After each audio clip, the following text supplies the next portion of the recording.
I'm going to go ahead and broadcast so people can start coming on, and then Molly, I'll text you when to start.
Good afternoon, and welcome to today's virtual discussion with Congressman Mike Garcia and LA County Sheriff Alex Villanueva.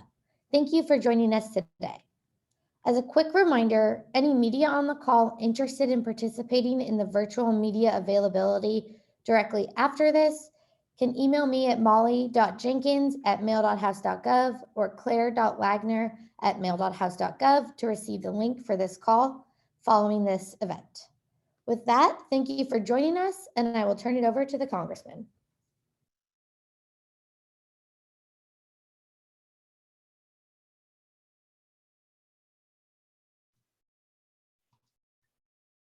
Well, thank you, Molly, for the introduction. Thank you to both of our teams, the sheriffs as well as my office, for pulling this together. Very important conversation that we're looking to have today. I want to thank all the folks who have joined us today. We were expecting roughly 500 to 1,000 folks who have registered to be joining us here. And the topic, as you all know, is a real-time conversation around an issue that we're having, frankly, around the entire nation right now, but especially here in LA County, which is this rising crime phenomenon, and there's a lot of fear right now, and for good reasons. We're seeing national crime rates, whether it's murders or lesser offenses, skyrocketing over the last call it 12 to 18 months. And I wanted to sit down and invite my friend LA County Sheriff Alex Villanueva in for a one-on-one discussion to get his perspective. And so what we have here right now is effectively a representative at the federal level in the legislative branch, and then a leader in our communities who is funded through the executive branch and is the caretaker of our local communities' safety and security. And we'll talk about the third branch of our government throughout this discussion, which is the judicial branches, which is where obviously we want the enforcement of the crimes and the punishment of the crimes to be meted out, and we'll have that discussion as well. And so I've invited Alex, Sheriff Villanueva, to come in here and have a discussion. This is a bipartisan issue, and you know, yes, I happen to be a Republican, and the sheriff happens to be a Democrat. But the reality is that our public safety and our collective security at all levels, whether it's national security, all the way down to neighborhood and local security, knows no party lines, and it's important that we all partner together to provide that security to our constituents. We've partnered together in our local community in the 25th Congressional District, which includes the Antelope Valley, Santa Clarita, Acton, Agua Dulce, Porter Ranch, as well as the Simi Valley, to make sure that we're offsetting this trend that we're seeing, and not only a rise in crime, but a sentiment that is actually deteriorating our local law enforcement agencies from within and from outside. This local defund the police movement and the efforts that we've seen over the last couple of years have actually translated literally into our local law enforcement agencies, whether it's the sheriffs at the county level or LEPD, being defunded, and actually defunded at meaningful levels that's having an impact. So we've partnered to make sure that we're doing everything we can to get funds coming to the local sheriff's agencies and others, but also to educate folks on the impact that this defund the police movement has had, and also talk about some of the policies. When I started first hearing about some of the illegal marijuana operations and grows in the high desert in the Antelope Valley, I took a flight with our sheriff's department up in Palmdale. Got to see firsthand the hundreds, if not thousands, of illegal grows, and it was heartbreaking to see. I reached out to Sheriff Villanueva, and he didn't hesitate. He said, "Look, I'm going to go take a look at it firsthand as well. We're hearing about it." In his words, he said, "You know, this is the Wild West, and back in the Wild West, it was the sheriff that brought order and to the chaos and enforced the laws." And to his credit, he's done with his team remarkable things in the Antelope Valley to help squash this illegal grow problem. We'll be talking about that. But you've also seen him on several fronts, whether it's trying to solve and help this homelessness problem that we're having throughout the county, and also bringing the criminals to justice, despite the headwinds that we're getting from our district attorney. District Attorney Gascon is not making his life easier. And then our local LA County supervisors are not necessarily enabling our sheriffs with the technology, the funding, and the support that he needs to do his job. So that's our background. That's how we met. Again, this isn't about politics. This isn't about partisanship. This is about making sure that, first of all, we recognize the challenges that we have, and then moving forward, finding the solutions together at all levels of government to support law enforcement, to defend the police rather than defunding the police. And in California, this isn't something that happened overnight, right? We've got some policies in California that the sheriff will talk about in the form of Prop 47, which is a proposition that effectively allowed the state to convert what would normally be felonies into misdemeanors. And then Prop 57, which would allow for early release of all crimes, whether it's a felony or misdemeanors, which effectively allows criminals to get out early, but then also recycle through the programs and be arrested on additional charges sooner versus being potentially rehabilitated. And then we have another policy called AB 109 that required the local jails to effectively take on some of what would normally be felons or criminals that were placed in state penitentiaries. And this, when you add all these things up, it compresses the criminal justice system. We live in a state that has doubled in population over the last 40 years, but the capacity of our prisons has not necessarily doubled in parallel with that. When you have those existing policies already challenging our state, and then you implement policies at the state level like zero bail and literally defunding some of our local law enforcement agencies, and then have district attorneys who don't actually charge people with crimes or with the enhancements that would normally be available against these criminals, you end up with a perfect storm that is actually enabling the criminals rather than protecting the victims and protecting our local neighborhoods.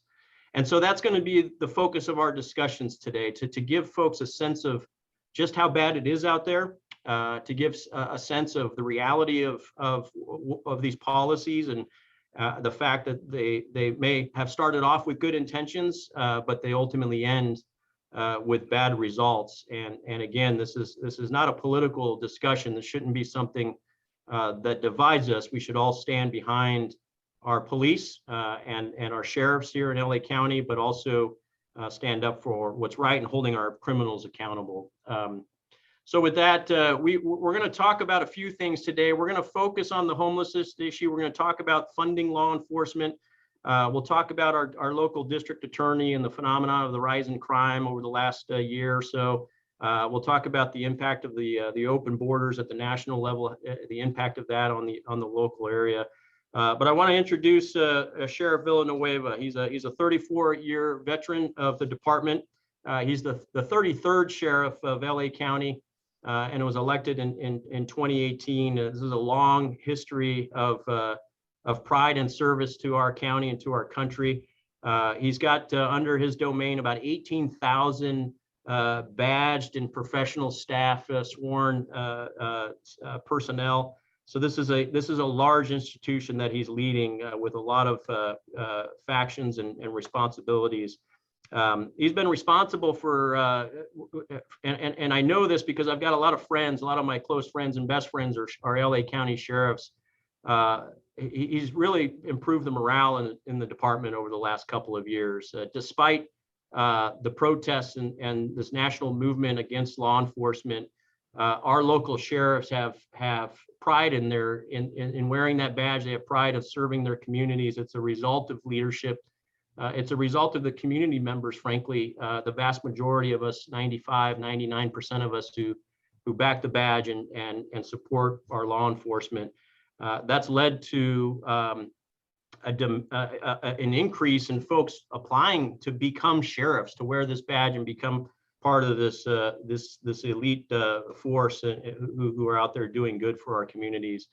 So where we see some cities having recruitment and retention challenges, we still see some of that here in our local county because of all these pressures and folks retiring out of the baby boomers. But we also see a large number of people applying to become sheriffs, and we just need to be able to pay for that now and have supervisors that support that type of hiring so we can staff up. But that's a direct result of Sheriff Villanueva's leadership.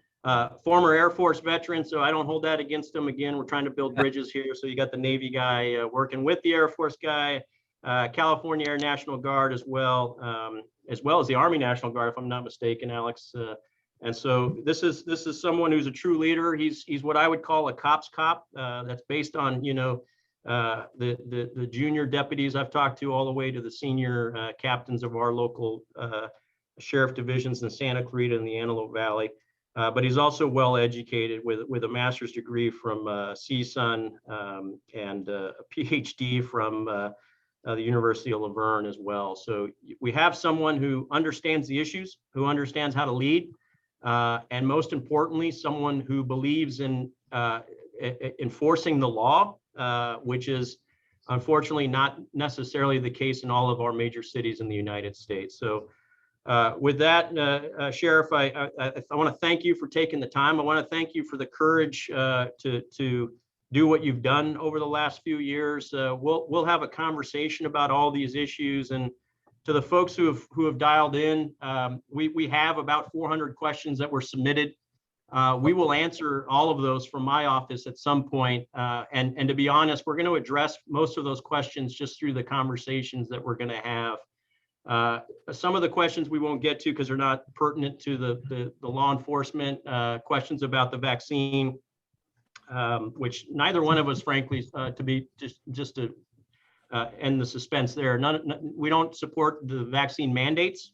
And I commend our, Sheriff Villanueva for not enforcing that with our local sheriffs, because that is actually a pressure on our local security as well. But we'll talk about those issues offline, and we'll focus on law and order and enforcing the law here on today's conversation. So, Sheriff, thanks for joining us here.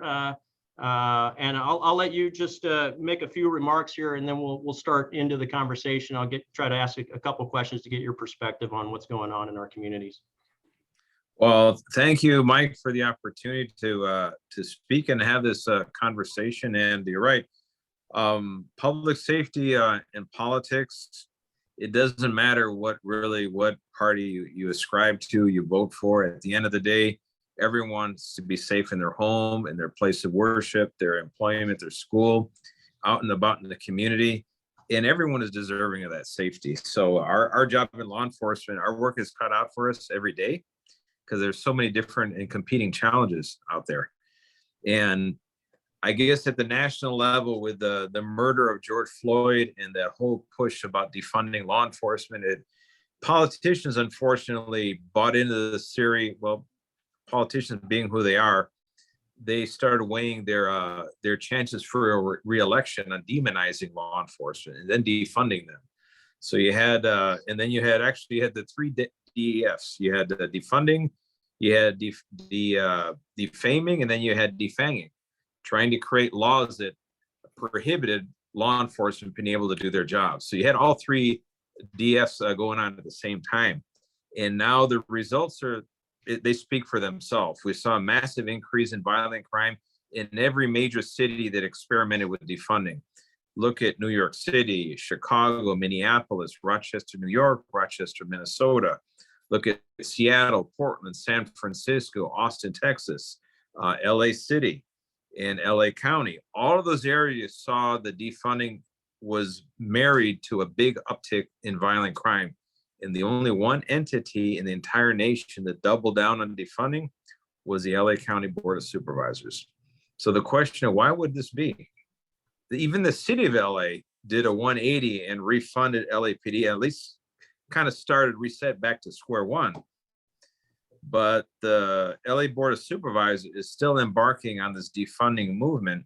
And it's a bigger picture because over the last few years, the Board of Supervisors is gone down a path of privatizing a lot of the county functions. And when they're privatizing, what they're doing is they're replacing what used to be union jobs and government jobs that were obviously well-paying and provided a means of support for people here in the basin. They were being replaced by these 501c3s, these service providers, who have no accountability to anybody, and all their board of directors, all very well connected politically to the Board of Supervisors with massive six-figure salaries, but they're hiring kids for $15 an hour to hand out water and croissants to the homeless, for example. And so they were basically, and they privatize, look at social services, look at mental health. And now they're going into the last big domain, which is public safety. So now you're pushing to replace cops, what they call them ambassadors, or the LA Unified School District. They got rid of the school police and replaced them with climate coaches. Probably one of the most bizarre descriptions I've ever heard of a climate coach, but that's how they're out there, and ambassadors. And the whole notion is that somehow cops are evil and need to be eliminated from society for the sake of a safer community. And that narrative has been absolutely false. And it was driven by opportunists, Black Lives Matter movement, Black Lives Matter LA in particular, the Antifa crowd, and a lot of these different organizations that somehow viewed law enforcement as a threat, while at the same time, the community still relied on law enforcement, still calling 911, still expecting cops to show up, save the day, put the bad guy away, take care of the injured. And it's a very tenuous situation. And I think most people are starting to realize that they were basically hoodwinked by that whole defunding movement. And now we have some buyer's remorse, and let's undo the damage, and let's not make this a political thing. The fact I think, go ahead, finish. Well, so go ahead, Alex, go ahead. Well, I think the thing is just that you're a congressman, you represent the Republican Party, but you're the congressman that represents everybody in your district, the 25th district. And that is Democrats, Republicans, independents, no party preference, it doesn't matter. Your job is to represent them.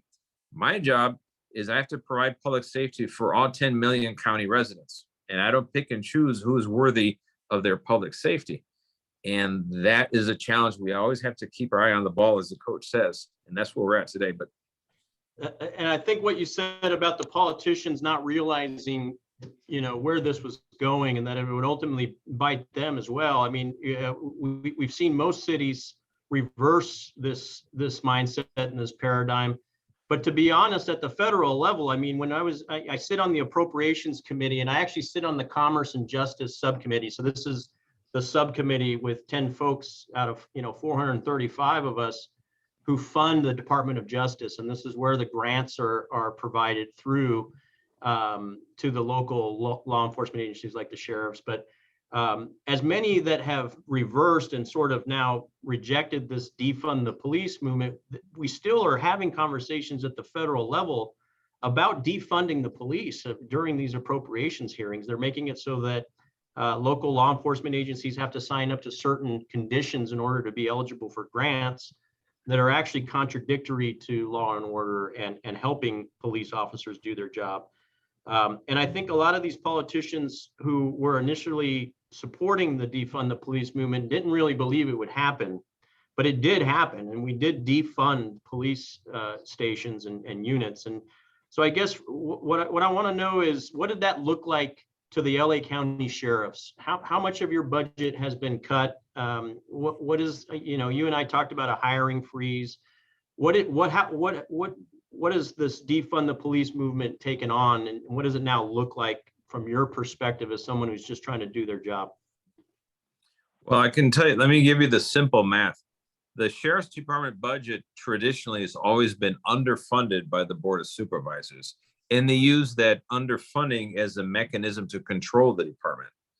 So we'll pay for this, but not for that, for example, and basically do what we say, and we'll underfund you a little bit less next time. So they always have that, you're chasing something that we'll never catch. But in the big picture, I mean, it's a big budget. It's about $3.5 billion on average in the last few years, but that's less than 10% of the county's overall budget. And I started my term in office $101 million in the hole in the deficit, but it's an artificial deficit imposed by the board because they deliberately underfund a lot of the items that they know they have to fund 100%. They don't. They'll fund it like 90%. So you're left hanging 10%. For example, like healthcare costs for retirees. I have absolutely no control over that, but they take out of my budget knowing that I can't control it. Mm-hmm. And when the costs increase and they don't provide for the cost increase, that means I'm defunded. The same thing with consent decrees at the federal level. We have 3 consent decrees in our custody operations. We have to abide by them. We have to provide the manpower and the programming. It costs us roughly $50 million a year. The county refuses to acknowledge it in the cost, but yet I'm still stuck paying the cost. So again, that's more defunding. That means I have to shift from patrol, from detective division, from all the other operations to accommodate that manpower. So they took away $145 million one fiscal year. The next fiscal year, they took away another $116 million. Then they froze my service and supply budget, which is $143 million. They've done it 3 years in a row now, where they freeze it, and then they parcel it back little by little. Whereas other county departments, all of them use their service supply budget as like a fudge factor. When they go over, under, we just pay through it through service supply. We have no flexibility. We have no accommodation like that. And then the worst hit, they removed 1,281 positions, budgeted positions from our budget. So they've effectively defunded us every single way possible. And now we're struggling because we have only 71% of our patrol station personnel is available. 71%. So that means they got to do 100% with only 71%. So they're working multiple shifts. They're having their days off, vacations canceled, all kinds of drama. That's the impact today of the defunding. And this is, I mean, this is, you know, the pandemic is obviously compounding all of these challenges because guys, you know, guys and gals are actually, you know, literally getting sick and having to stay home for 10 to 15 days at a time. And we've talked to sheriffs in our Santa Clarita and Antelope Valley divisions who are logging anywhere from 70 to 100 hours of overtime right now per month, Yep. which is unprecedented. And the removal of nearly 1,300 positions, you know, that represents 7-8% of your entire headcount. That's huge, and we've seen it also take the form of gang task units not getting fully funded or not getting fully staffed. Youth activity leagues, which, you know, you talk about the left, the far left's criminal justice theories want them to just hire ambassadors and community citizen liaison officers rather than law enforcement officers. But the reality is that our sheriffs, as well as LAPD, are actually doing a lot of that stuff already. They don't necessarily get the recognition for it. But I don't think most folks realize that, at least in our district, in Val Verde, for instance, we have a youth activity league, which is a very critical program that keeps minors off the streets and puts them in after-school programs that are led by deputies who teach them the right values and ultimately make them contributing members of society in some of our toughest neighborhoods. And those are the first type of programs that get cut or don't get staff when we get, you know, especially with the drug issues that we've got, with the illegal grows issues that we've got, with the immigration challenges we've got. Those are detracting resources away from those community programs and some of those other task force that you have.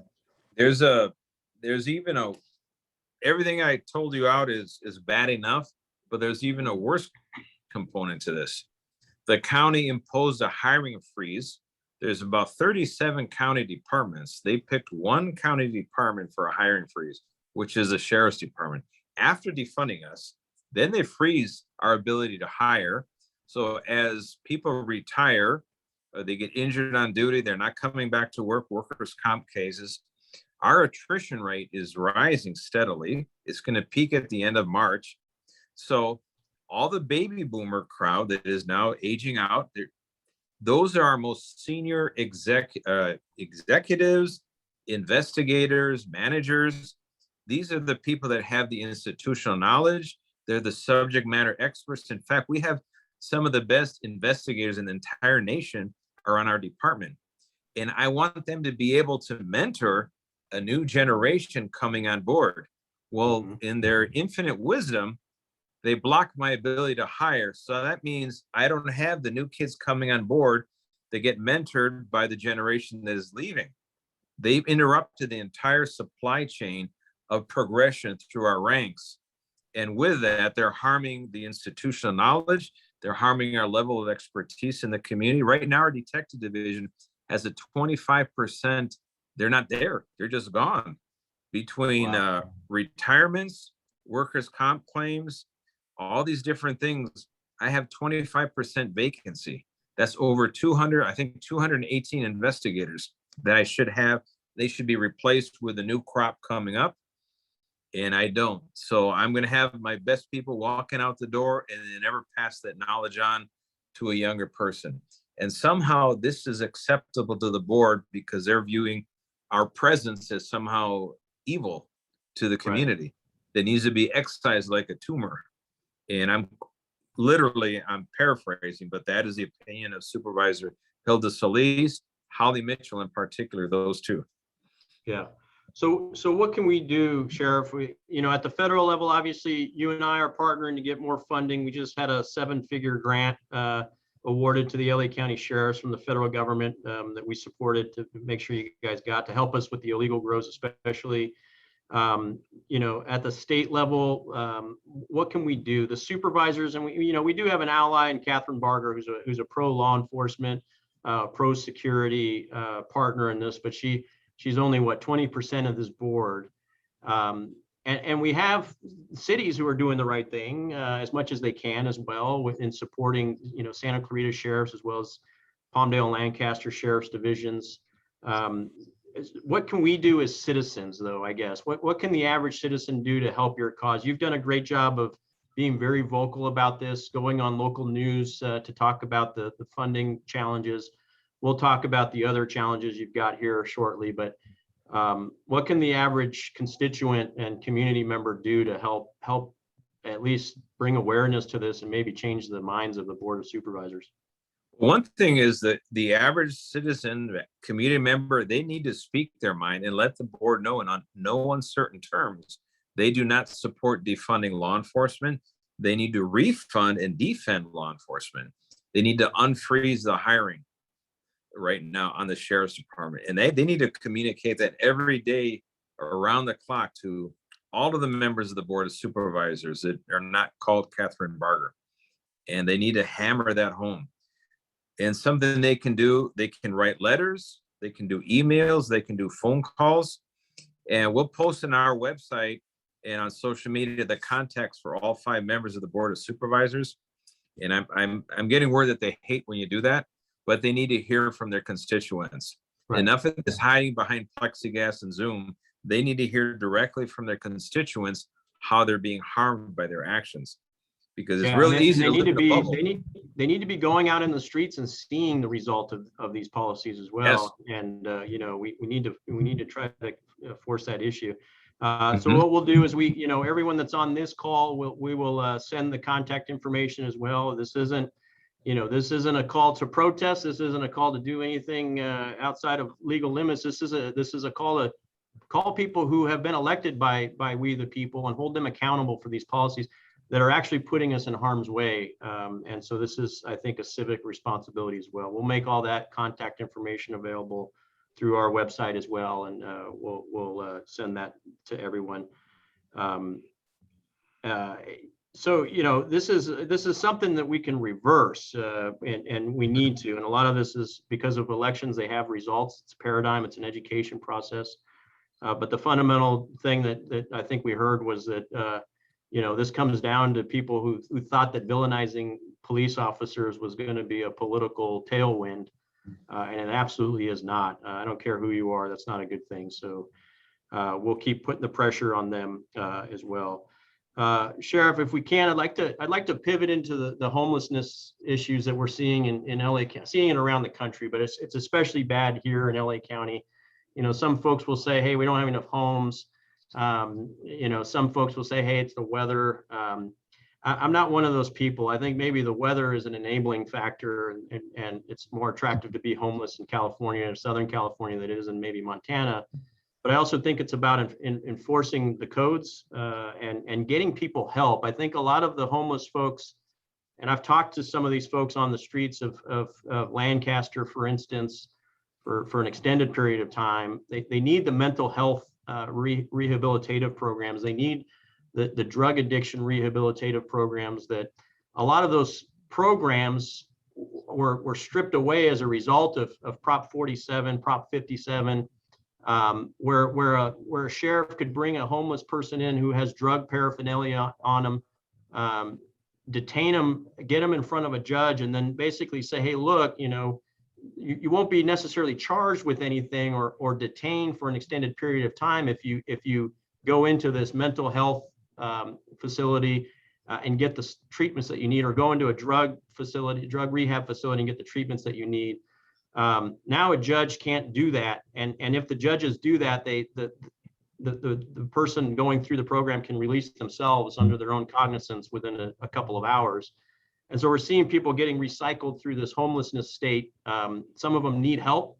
Some of them don't want help, but most of them would benefit from getting the help if we were able to do it. But you've been very vocal on this. You've been proactive and in my opinion, courageous in tackling this problem, and especially in Venice and the surrounding areas. But what is your sense of what the root causes are, and what are some of the solutions that elected officials, especially at the local levels, can help us enable? Well, Mike, sometimes they say a picture's worth 1,000 words. I'm going to see if you can see this. I had a friend of mine in Sacramento snap me a photo. Let me see if you guys can see that. I'm going to pull it up to the screen there. What you're seeing there is Sacramento around the civic area. And you see all those pop-up tents. Yep. Lovely display of urban pride. And every single tent, apparently, there's a 501c3 called Urban Alchemy that pretty much runs downtown Sacramento now, from what I understand.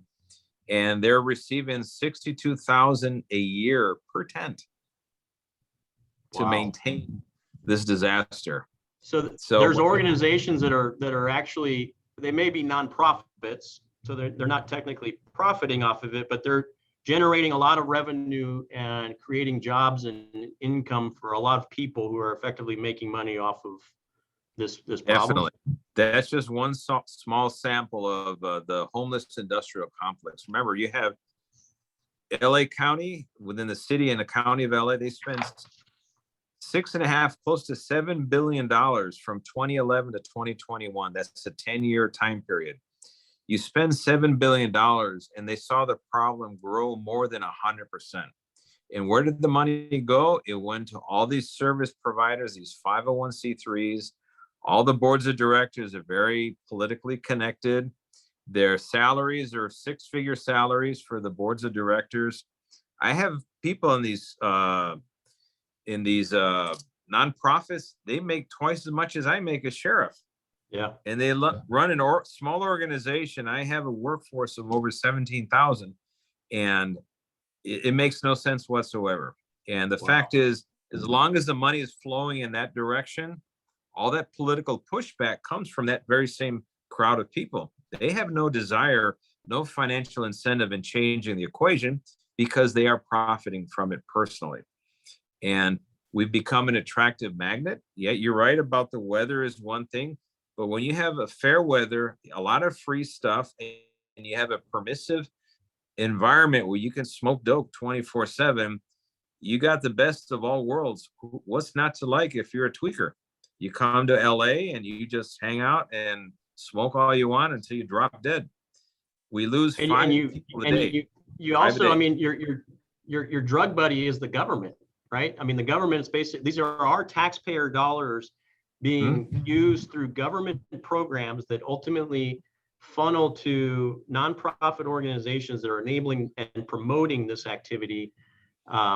And so you effectively have a government that is now, you know, helping you in your not only just the homelessness problem, but also your drug addiction problems and any mental health challenges these folks are. It's actually a very inhumane way to treat the homeless. It's propagating the problem and preventing them from getting help. And a lot of these people are not of their right minds, and they need the assistance. And instead of providing that, our government at the state and local levels are actually paying for the addictions and the downhill spirals.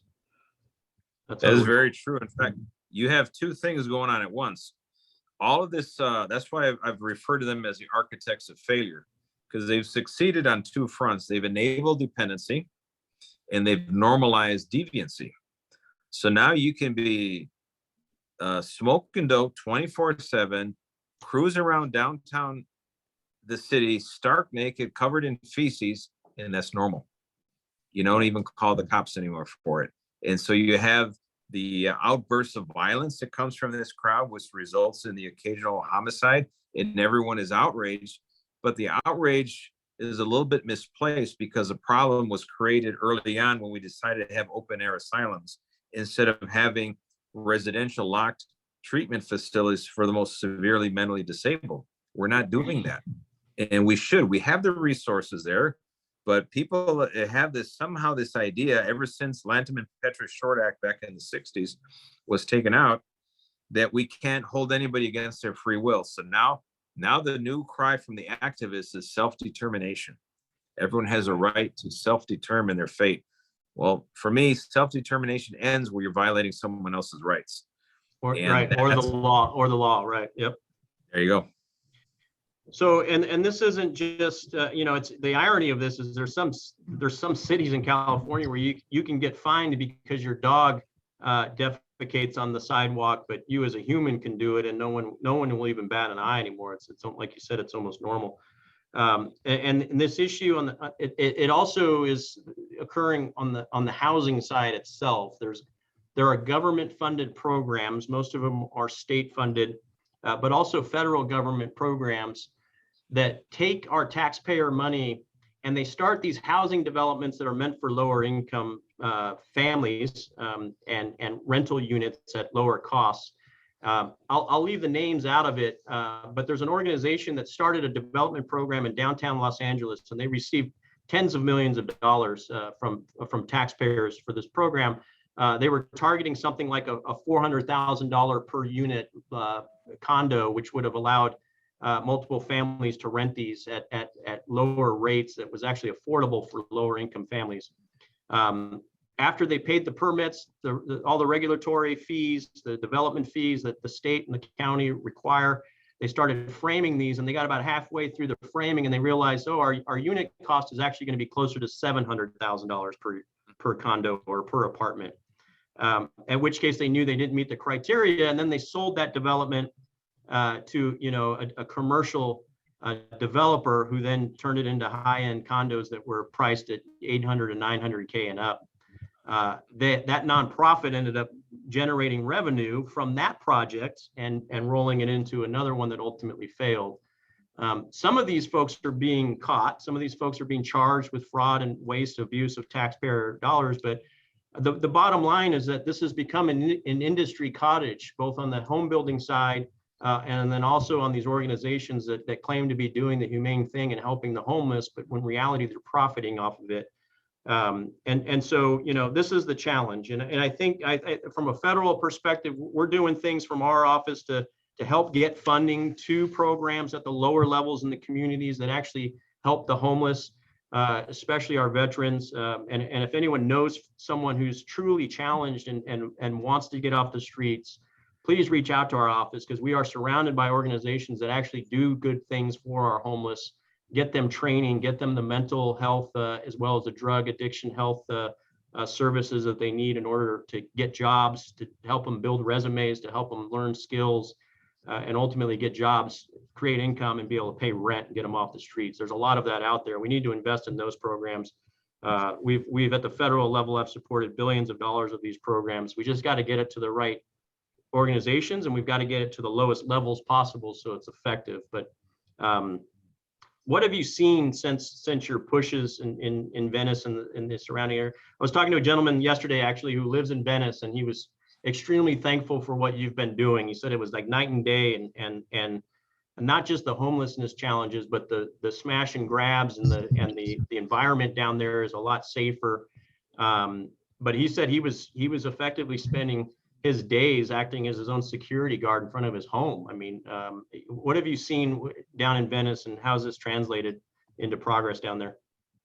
Well, kind of funny is the progress that we've seen the most. I mean, there's a visible progress that we cleaned up the boardwalk. We got the city to finally do the right thing. We got the councilman to finally let LAPD do their job in Pacific Division. So that part is there, but we need to move that progress inland from the boardwalk. And that's where a lot of the problems still exist. We got, but we learned from that, because then we went to San Vicente and the VA Center in Brentwood, got that cleaned up. It's still the same councilman's district, but we went over to Kevin De Leon's district by Olvera Street, a very different approach from Mike Bonin. He definitely was able to work with us, provided staffing that has homeless outreach. Our host team was there as well, and the sanitation department with the city of LA. So we had a lot of people working together, and about 95% of Olvera Street is cleaned up. Huge change from the past. Very different approach, two different city councilmen. And now we're going to shift over to Hollywood, but now I have a supervisor, Catherine Barger, who's going to work with us. I reached out to Mitch O'Farrell. We had a very nice conversation. And so we're going to have all three layers: supervisor, city councilman, our office, working hard with our homeless outreach service team. So we're going to have a model of cooperation and collaboration that is definitely far cry from the obstruction from the CD11, which was the Bonin's district. So I think politicians are catching on that it's a liability if it's in your district. Start cleaning it up. That's great. And again, folks, if you don't know who your local supervisor is at the county level, if you don't know who your city councilman is within your district, we'll provide those resources, and you need to stay engaged, because in the end, none of these are coincidences, right? These aren't things that just happen because of bad luck or we weren't paying attention. These are the direct results of people and their policies, and it doesn't matter what party you're in. You can still know what the right policies are, and you can support the people that are wanting to invest in our security. We need to put our security over party allegiances, in my opinion. I think that's a big problem we have right now, is people vote party instead of their own security in some cases. But That's true. With that, Sheriff, if it's okay, we'll pivot into, we talked about the funding side of this. We talked about the enforcement side of this. You guys are the enforcement side. You're trying to do your jobs with limited resources. When we successfully do our jobs, and I'll use the illegal grows that we'll talk about here at the end, but we spent 10 days out there, the sheriffs and as well as federal government agents see something like $1.2 billion in marijuana that was illegal, firearms, bad guys arrested. And what we saw was a lot of these bad guys ended up not getting charged with anything, and then were released back on the streets. And we're seeing it now with the smash and grabs. We're seeing it with murderers who are basically allowed to go out on bail or not be charged with what would normally be capital offenses or enhanced charges. This is coming from a guy at the district's attorney's office. Again, this isn't a coincidence. This is a product of people with policies. George Gascon, and a lot of us have been vocal about this. I've been calling for his resignation. I know you've been pushing his recall. What is exactly, can you give us a few examples of what this DA is doing? I keep using the metaphor that he's like the penguin in Gotham City, and he's actually enabling the criminals to get worse rather than supporting the victims and protecting our constituents. But can you give us a few examples of what's happening in this DA's office and how it's impacting your ability? Well, I can give you some prime examples. And remember, what you don't prosecute, you legalize. So he has legalized theft in LA County because he's not prosecuting misdemeanor theft. So Proposition 47 dropped a lot of felony crimes down to the misdemeanor level. For example, petty theft with a prior. The simple things of shoplifting, or you entering with a booster bag into a store, those used to be felonies, they became misdemeanors.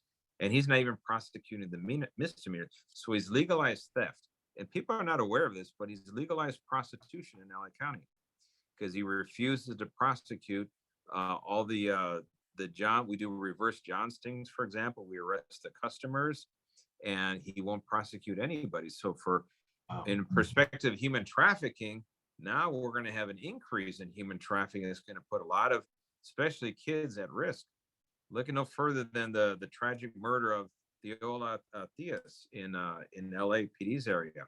She possibly could have been a victim of human trafficking. We don't know. But from what her family is describing, she definitely made contact with the wrong crowd. So there's a lot of people are at risk directly because of his policies, because he's not holding people accountable. Even child molesters have to register and reveal their location to law enforcement. He's not requiring them to, he's not prosecuting when they violate that law. So you could have a child molester pack his bags and move into a house right across the street from the school where you drop off your grandkids. And according to George Gascon, he's not going to prosecute them. That puts the community at risk. And then since he's not doing any type of a gun enhancement on any crime, so if someone is arrested for a strong arm robbery, is treated the same as if arrested with an AK-47. So what is the crook going to do? They're going to arm themselves to the teeth because they don't face any further consequence if they're caught. So these are things that are extremely damaging. Multiple victims are treated all as one victim. So you could kill 10 people like you killed one person, which means that, yeah, a homicide suspect can eliminate other witnesses and get away with it, or worse he's facing is the one crime he already did. So that type of perverse incentive is, again, bad outcomes of Gascon's policies that were poorly thought out, did not involve any collaboration with criminal justice partners and the community. And, his way or the highway, and now we're facing the consequences of that. And we've seen it happen already. I mean, he was the DA up in the Bay Area as well in San Francisco. And, you know, we saw the before and after pictures of that, and it's just been copy and pasted down into the LA County area now. I guess the question is that I get all the time is why? Why would someone who's in a position that it's supposed to charge the criminals and be on the side of law and order, why would he not do it? It's not rational behavior, right? So how do you explain it? I think he thinks in his mind that somehow he was elected on a mandate to radically alter the criminal justice system. He wasn't. But in his mind, he believes that. He's bought into, he drank his own Kool-Aid, so to speak. And that's where we're at today. And now, when his first day in office, he announced the special orders. And it was a blanket policy where he eliminated discretion from his deputy district attorneys. And they had the discretion to actually implement on a case-by-case basis all of these things. And of course, depending on who the suspect is and the circumstances, you can use discretion. Maybe sometimes you do go lenient. Maybe the other times, oh my God, we got to throw the book at this fool. But he eliminated all the discretion because only George Gascon's orders. And our democracy does not work that way. The public was hoodwinked by electing him. And now we definitely need to get him out of office because he's going to cause someone to die if he hasn't already. I would say he already has. I think some of these folks who have been early released or you know, not charged with enhancements fully have already been released.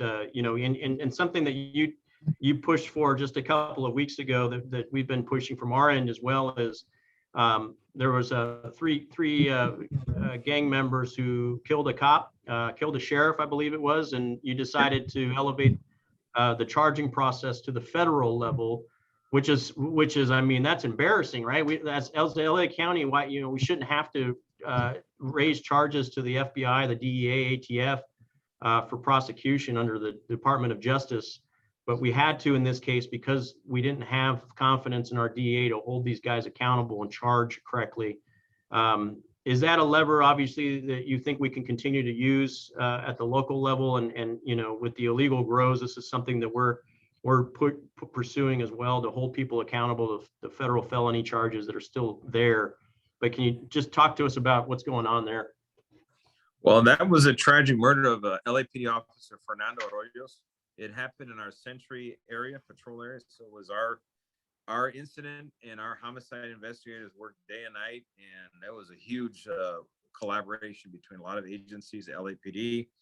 We had the deputy DAs review the case. They were present. They walked through the crime scene, and they told us that he was only going to prosecute as a simple murder, 187. And he was not going to go after the gun enhancements, the gang enhancements, all the obvious things. You know, for example, a robbery during a murder during the commission of a robbery. These are all enhancements that would normally qualify for a death penalty, and he dismissed them all. He was only going to go for a simple homicide. So that was definitely insufficient to cover the depravity of this crime.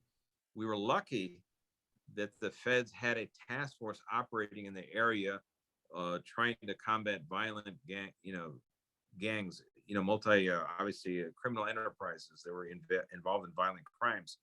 So they took the case and at the federal level, but the state penal code has all these things. The tools are there, but we don't have someone willing to use the tools. So this puts us in this awkward situation. Same thing with the marijuana grows. Part of it, though, is Prop 64. Because when they legalized marijuana for recreational use, they also eliminated a lot of felony charges on the cultivation, transportation side. So we need to reestablish those felony charges to get it a tool, and then we need a prosecutor willing to use them. Yeah, and just to give, that's a good segue into the illegal grows conversation real quick before we go to some of the questions. But you know, the bottom line is that in California, you can have 10 acres of marijuana being grown illegally, generating, 10 tons of weed a year. And that charge is the same.